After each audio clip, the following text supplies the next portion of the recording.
It is dawn 30,000 years ago on the edge of a frozen plain. You are walking a line of low willow scrub, checking something you left here yesterday. A loop of twisted bark cord, thinner than your finger, tied to a bent branch beside an animal trail. And there it is. A snow hare hanging in the loop, dead, frozen stiff. Understand what this animal is. In open ground, a hare runs faster than the fastest human who has ever lived. You cannot chase it down. You cannot spear it. Nobody can. Every winter, thousands of them move past your camp. Meat, fur, survival completely out of reach. And yet, this one is dead. And here's the strange part. You did not throw anything. You did not chase anything. You were asleep when this kill happened. That loop of cord is not a weapon. A weapon needs your arm. This is something new. A device that watched an animal trail all night. In the dark, in the cold, without eating, without sleeping, and killed without you. The trap is humanity's first machine. And this is the story of how we built it, a story that stretches across 40,000 years and 6 continents. From a scrap of string a few millimeters wide to stone structures so enormous that no human being ever saw one hole until the invention of the airplane. It begins with a problem that nearly starved us. Hunting is not a contest of courage, it is an equation. Energy out, walking, tracking, chasing, throwing against energy in. Lose that equation for a few weeks in an ice age winter, and you are not hungry, you are dead. And the human body is badly built for this equation. We are slow. A red deer sprints at more than 60 kilometers per hour. A hare at 70 can outrun anything on 2 legs while zigzagging. Birds simply leave the ground. Fish live in a world where you cannot breathe. Big game balanced the equation for a while. One aurochs is hundreds of thousands of calories. But big game is rare. It migrates and it fights back. Hunting it costs blood. Archaeologists studying Neanderthal skeletons found fracture patterns brutal enough to be compared to those of rodeo riders, people who get thrown into the ground by large animals again and again. Meanwhile, the small game was everywhere. Hares in every thicket, birds in every marsh, fish in every river, millions of calories walking, flying, swimming past camp every single day, and every one of them effectively unhuntable. Throw a spear at a hare and you have lost a spear. Every other predator on Earth faced this same wall and stayed behind it. Fast prey stays uncaught. That is the rule. Humans broke it, and the thing that broke it was not a better weapon. It was string. In a rock shelter called Abri du Maras in the south of France, archaeologist Bruce Hardy of Kenyon College was examining a stone flake under magnification when he found something impossible stuck to its underside. A fragment of cord. 6 millimeters long, 0.5 millimeter wide. 3 separate bundles of fiber, stripped from the inner bark of a conifer, twisted counterclockwise, and then the 3 strands twisted together clockwise into a true 3-ply cord. The date, published in scientific reports in 2020 between 41 and 52,000 years ago. That is before our species dominated Europe. The hands that twisted this cord were Neanderthal hands. Stop on that structure for a moment. 3-ply cordage is not fiddling with grass. Twist one way, then bind against the twist the other way. It means holding sets and pairs and opposing operations in your mind. Researchers called it evidence of a grasp of mathematical concepts. It is also, quietly, the key to our entire story. Because a cord under tension wants to close. Bend it into a loop, anchor it beside a trail, and you have built a hand that waits a snare. How humans learned to make cordage at all and what rope went on to build is another video. What matters tonight is what string made possible, and what string does to the evidence. Because string creates a problem not for hunters, for archaeologists. String ruts. Here's something most people get wrong about the Stone Age, and honestly about archaeology itself. We call it the Stone Age because stone is what survives. Stone tools last 1 million years in their ground. But a snare is cord, wood, and sinew. A net is plant fiber. A deadfall is a propped log. Within a few decades of being abandoned, almost every trap ever built becomes nothing at all. So the archaeological record is not a photograph of the past. It is a survivorship illusion, a record of what rots slowly, mistaken for a record of what mattered. For a century, that illusion made us picture Ice Age hunters as men with spears facing mammoths. Full stop. Then, researchers started counting the wrong bones.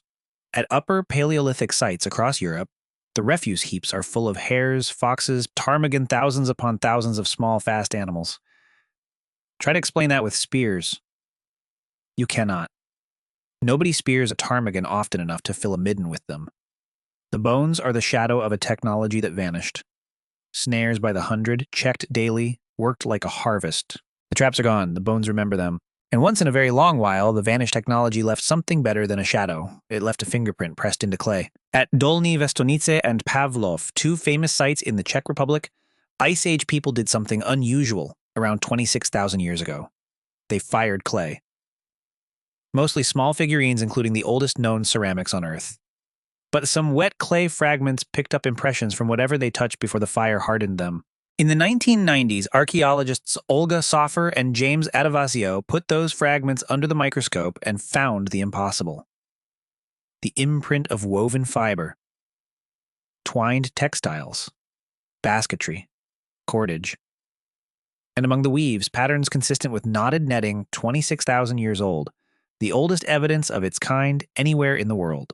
Now put that next to the animal bones at these same sites, enormous quantities of hare and fox. The evidence suggests something that quietly rewrites the caveman movie in your head.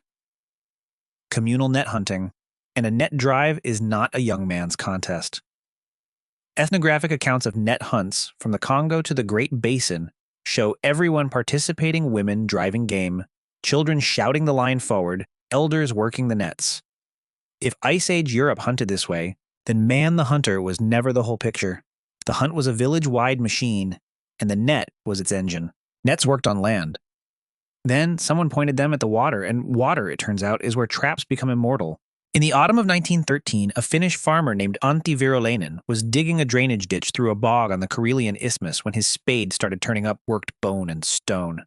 Archaeologists excavated the spot the following summer. What came out of that bog is called the Antrea Net, a fishing net roughly 30 meters long, knotted from willow bast, with stone sinkers and floats of pine bark. Radiocarbon date? Around 10,000 years old. For decades, it stood as the oldest net ever found on Earth. And here's the detail that keeps people up at night. The net was not lost piece by piece. It lay on what was once a lake bottom together with an entire toolkit, axes, chisels, bone points, one man's equipment sunk in a single moment. The leading explanation, a dugout canoe capsized 10,000 years ago and everything went down together. Whether its owner surfaced, nobody will ever know. The lake kept the gear and kept the secret. By 7,500 years ago, at a site called Zamośćie 2 near Moscow, fishing had gone from gear to infrastructure. Wicker traps of fine wooden splints bound with reed, fish screens, and a fence of 150 wooden stakes driven into the river, a permanent facility. Understand what a weir is. You are no longer hunting the fish. The river pushes them into your trap, hour after hour, day and night. The current does the work. You have hired a river. And in Australia, one people took that idea and built it into the landscape itself. It is still there. In the volcanic country of southeastern Australia, the Budj Bim people engineered something that archaeology has dated to around 6,600 years ago. Read that against the monuments you know. Older than Stonehenge. Older than the pyramids of Egypt. At Budj Bim, across the lava landscape, they built channels, weirs, and dams of volcanic stone, a network that steered water and short-finned eels, which the Budj Bim call kuyang, into holding ponds. Woven baskets sat in the gaps as filters. Filters, water passes, eels stay. Look at what that system actually is. The eels are not just caught. They are held, kept alive, grown fat. Harvested on schedule, season after season, generation after generation. That is not a trap anymore. That is aquaculture, among the oldest systems of it known on Earth thousands of years before industrial fish farming was a phrase. And a facility like that changes the people who own it. You do not wander away from infrastructure. Clusters of stone dwellings stand in the same landscape. A reliable, self-refilling protein supply meant people could settle a small, sharp counterexample to the story that only farming ever built villages. In 2019, UNESCO inscribed Budj Bim as a World Heritage Site, the first site in Australia listed purely for its Aboriginal cultural value. That is the trap perfected upward into permanence. Meanwhile, in Ice Age Japan, hunters had gone a different direction, down. Across the Japanese archipelago, archaeologists have documented 376 hunting pits at 51 Paleolithic sites. The oldest, at Otsubobatake on Tanegashima Island, go back roughly 30,000 years, and some researchers push the earliest examples several thousand years further. They are among the oldest known trap constructions anywhere on Earth, And they were not scattered holes. On Tanegashima, the pits run in lines, rows laid across flat terraces like teeth in a comb, cut straight across the paths that wild boar and deer used every day. An animal pushed along the terrace has to thread a gauntlet. Somewhere in the line, one of them steps wrong. Consider the economics, because this is the pit's genius. A snare needs cord, tension, resetting, repair. A pit is dug once, and then it simply exists. It works in rain, it works in snow, it works for years. It is the cheapest hunting labor ever purchased. You pay in digging once, and the ground itself becomes your hunter. 30,000 years before anyone wrote the words, the people of Tanegashima had discovered fixed capital. But a pit, dug by hand, catches one boar, one deer at a time. On the far side of the Pacific, at the end of the Ice Age, hunters looked at the biggest animal on their continent and decided to scale the idea up, much further up. In early 2019, north of Mexico City, a crew was digging a garbage landfill near the town of Toltepec when the machines started bringing up bones the size of fence posts. Archaeologists from Mexico's National Institute of Anthropology and History took over and spent 10 months excavating. What they found had never been found before. 2 human dug pits, each about 1.7 meters deep and 25 meters across, dated to roughly 15,000 years ago. Inside them, 824 bones from at least 14 mammoths. Read those numbers again. 25 meters across a hole the width of a basketball court, dug with wooden sticks and bare hands, in an age before metal, before the wheel, before pottery in that region. This was the first direct evidence that humans built purpose-made mammoth traps, not lucky ambushes at a swamp, but engineered killing ground. And the pits imply everything around them. You do not wait for 14 mammoths to stumble. You drive them with torches, with noise, with lines of people herding a 5-ton animal exactly where it must go. That means planning, roll, coordination across dozens of hunters.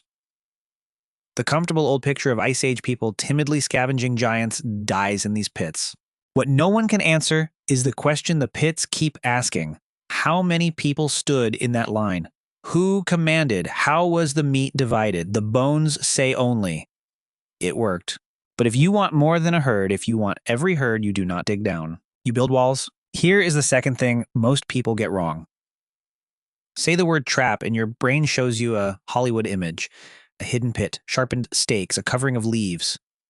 Concealment. The deadliest traps ever built by human beings had no cover, no stakes, and no camouflage.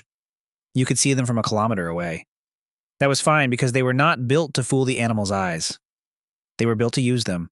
Across the deserts of the Middle East stand pairs of low stone walls, sometimes knee-high. Nothing more that run for kilometers across open ground, slowly converging like a funnel, ending in a walled enclosure or a drop. Archaeologists call them desert kites. They work on gazelle psychology. A gazelle will not jump even a low wall if it can run along it instead.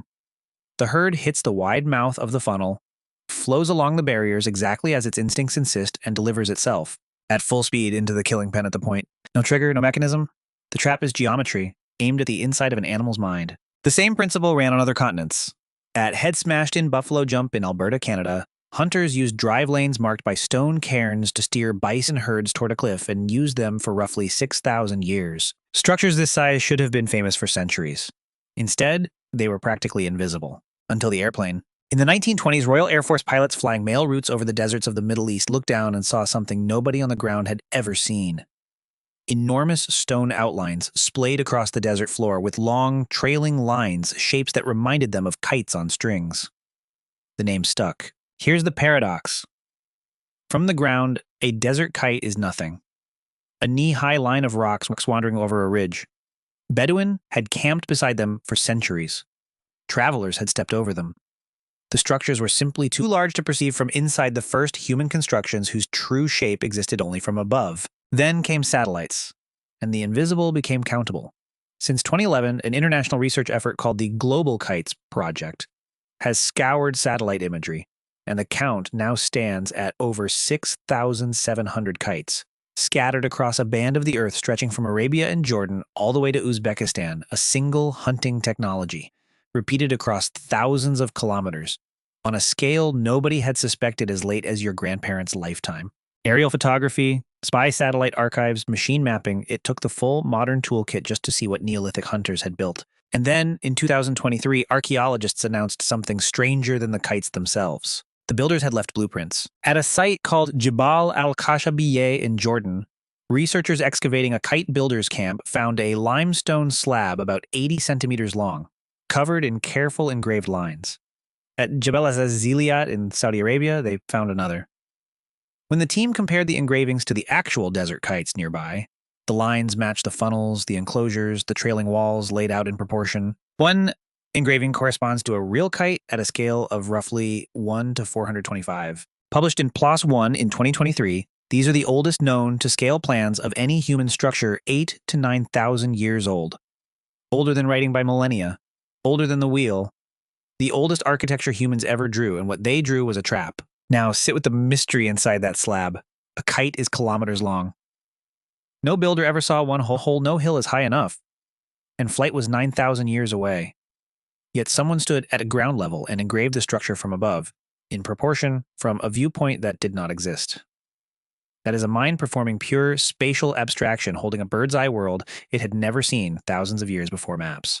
The trap did not just feed these people, it taught them to draw the world from above. And still, for all their scale, a wall cannot decide. A pit cannot choose its moment. The final leap was a trap that could. A trap with a trigger. Picture the two oldest trigger traps we know from hunters the world over. The deadfall. A heavy stone propped on a fragile little framework of sticks in the classic form. 3 notched pieces locked in the shape of a figure 4 with bait on the tip. The spring snare, a sapling bent double. All its energy held by a small wooden hook, a noose waiting on the trail. An animal nudges the bait. The framework fails by design. The stone falls or the sapling straightens and the trap fires. Now, name the parts like an engineer. A power source, gravity in the stone, elastic energy in the bent tree stored in advance waiting. A sensor. The trigger, tuned so that only the right touch, at the right point, releases it. An actuator. The falling mass, the closing noose. Energy, sensing, decision, action. That is not a tool. A tool amplifies your body. A spear is a longer arm, an axe a harder fist. This thing operates with your body absent. It senses, it decides, it acts 30,000 years before electronics. Be precise about the words. A pit is not a machine, a pit is architecture. A snare is a machine. Arguably the first one our species ever built. We never stopped building it. In 1894, an American inventor named William C. Hooker patented the spring-loaded snap-action mousetrap. Look at one in your hardware store today. Bait, trigger, stored energy, strike.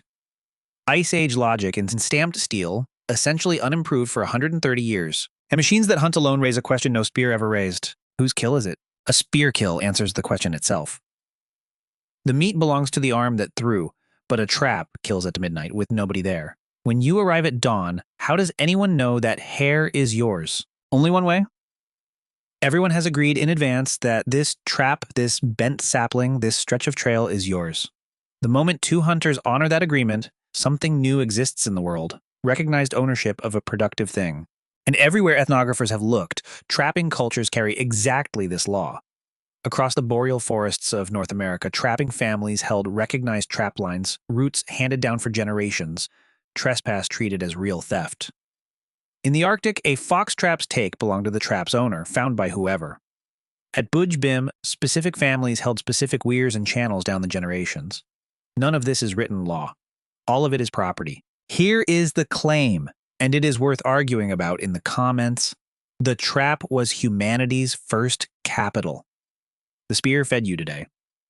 The trap fed you while you slept an asset, working unattended, producing wealth its owner could count on tomorrow.